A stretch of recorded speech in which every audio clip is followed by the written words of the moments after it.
ನಮ್ಮ ದೇಶದಲ್ಲಿ ಬಹುಶಃ ಇಡೀ ಪ್ರಪಂಚದಲ್ಲೇ ಅತ್ಯಂತ ಹೆಚ್ಚಿನ ಒಂದು ಯುವ ಜನಾಂಗ ಇರುವಂಥದ್ದು, ಯೂತ್ ಜನರ ಪಾಪ್ಯುಲೇಷನ್ ಇರುವಂಥದ್ದು ಇದು ಭಾರತ ದೇಶ. ಬೇರೆ ಬೇರೆ ನಾವು ಯುರೋಪಿಯನ್ ರಾಷ್ಟ್ರಕ್ಕೆ, ಅಮೆರಿಕಕ್ಕೆ ಹೋದರೆ ಎಲ್ಲರೂ ಕೂಡ ನಾವು ಏಜಿಂಗ್ ಪಾಪ್ಯುಲೇಷನ್ ನೋಡ್ತೀವಿ. ಜಪಾನು ನಾನು ಹೋಗಿದ್ದೀನಿ ಎಲ್ಲ ಕಡೆ ಹೋದಾಗಲಿ ಇವತ್ತು ಏಜಿಂಗ್ ಪಾಪ್ಯುಲೇಷನ್, ವಯಸ್ಸಾದಂಥ ಜನ. ಆದರೆ ನಮ್ಮ ಒಂದು ಶಕ್ತಿ, ಭಾರತ ದೇಶದ ಶಕ್ತಿ ಅಂದರೆ ನಮ್ಮ ಯುವ ಜನಾಂಗ. ಅತ್ಯಂತ ಹೆಚ್ಚಿನ ಯುವ ಶಕ್ತಿ, ಯುವಕರನ್ನ ಹೊಂದಿದಂಥದ್ದು ನಮ್ಮ ಭಾರತ ದೇಶ. ನಮ್ಮ ಒಂದು ಅದು ಶಕ್ತಿ, ಸ್ಟ್ರೆಂಗ್ತ್ ಅದು. ಹೀಗಾಗಿ ಇವತ್ತು ನಮ್ಮಲ್ಲಿ 140 ಕೋಟಿ ಜನರಲ್ಲಿ ಸುಮಾರು 40% ಜಾಸ್ತಿಗಿಂತ ಯುವಕರು ನಮ್ಮ ಹೊಂದಿದ್ದಾರೆ. ಬೇರೆ ಯಾವ ದೇಶದಲ್ಲೂ ಕೂಡ ಈ ಒಂದು ಹ್ಯೂಮನ್ ಕ್ಯಾಪಿಟಲ್, ಯೂತ್ ಕ್ಯಾಪಿಟಲ್ ಕೊಡಲಿಕ್ಕೆ ಆಗೋದಿಲ್ಲ.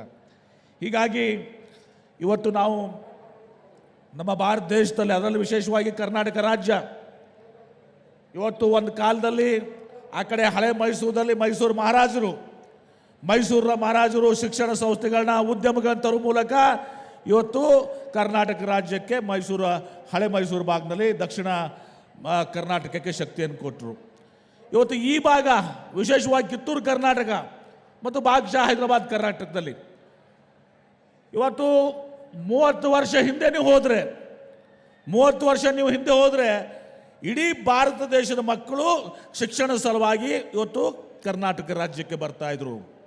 ಅವ್ರು ತಮ್ಮ ಇಂಜಿನಿಯರಿಂಗ್ ಆಗಲಿ, ಮೆಡಿಕಲ್ ಆಗಲಿ, ನರ್ಸಿಂಗ್ ಆಗಲಿ, ಫಾರ್ಮಸಿ ಆಗಲಿ, ಮ್ಯಾನೇಜ್ಮೆಂಟ್ ಕೋರ್ಸಸ್ ಆಗಲಿ, ಎಲ್ಲವನ್ನು ಕಡ್ಕೊಳ್ಳಿಕ್ಕೆ ಇವತ್ತು ಕರ್ನಾಟಕ ರಾಜ್ಯಕ್ಕೆ ಬರ್ತಿದ್ರು. ಈಗ 30 ವರ್ಷದಲ್ಲಿ, ಕಳೆದ 3 ದಶಕಗಳಲ್ಲಿ ಆಂಧ್ರ ಪ್ರದೇಶ ಆಗಲಿ, ತೆಲಂಗಾಣ ಆಗಲಿ, ಮಹಾರಾಷ್ಟ್ರ ಆಗಲಿ, ತಮಿಳುನಾಡು ಆಗಲಿ, ಉತ್ತರ ಭಾರತ ಆಗಲಿ, ಬೇರೆ ಬೇರೆ ರಾಜ್ಯಗಳು ಇವತ್ತು ಸಹ ಈ ಒಂದು ಪ್ರೊಫೆಷ್ನಲ್ ಕಾಲೇಜೇನೆ, ವೃತ್ತಿಪರ ಕಾಲೇಜುಗಳೇನಿದ್ದಾವೆ ಅದನ್ನು ತೆಗೆಯುವಂಥದ್ದು ಮಾಡಿ ಇವತ್ತು ನಮ್ಮ ಸರಿಸಮಾನವಾಗಿದ್ದಾರೆ. ಅದರಿಂದ ಇವತ್ತು ನಮ್ಮಲ್ಲಿ ಟ್ಯಾಲೆಂಟ್ ಏನಿದೆ, ಟ್ಯಾಲೆಂಟ್ ಪೂಲು, ಭಾಳ ದೊಡ್ಡ ಟ್ಯಾಲೆಂಟ್ ಪೂಲ್. ಅದರಲ್ಲಿಗೆ ಇಂಜಿನಿಯರಿಂಗ್, ಸಾಫ್ಟ್ವೇರ್ ಡೆವಲಪ್ಮೆಂಟನ್ನು ನೋಡ್ತೀವಿ. ನಮ್ಮ ಕರ್ನಾಟಕ ರಾಜ್ಯದಲ್ಲಿ ಒಂದು ಐತಿಹಾಸಿಕ ಇಕೋಸಿಸ್ಟಮ್ ಇದೆ ನಮ್ಮ ಹತ್ರ. ಆ ಇಕೋಸಿಸ್ಟಮ್ ಇವತ್ತು ಸಹ ಪಂಡಿತ್ ಜವಾಹರ್ಲಾಲ್ ನೆಹರು ಅವರು ಪ್ರಾರಂಭ ಮಾಡಿರುವಂಥದ್ದು. ಇವತ್ತು ನಮ್ಮಲ್ಲಿ HAL ಆಗಲಿ, BAL ಆಗಲಿ, ಇಸ್ರೋ ಆಗಲಿ, HMT ಆಗಲಿ, ಇಂಡಿಯನ್ ಇನ್ಸ್ಟಿಟ್ಯೂಟ್ ಆಫ್ ಸೈನ್ಸ್ ಆಗಲಿ, 100 ವರ್ಷ ಹಳೆಯ ಒಂದು ಇಕೋಸಿಸ್ಟಮ್ ಇವತ್ತು ಸಹ ನಮ್ಮ ಮುಂದಿದೆ.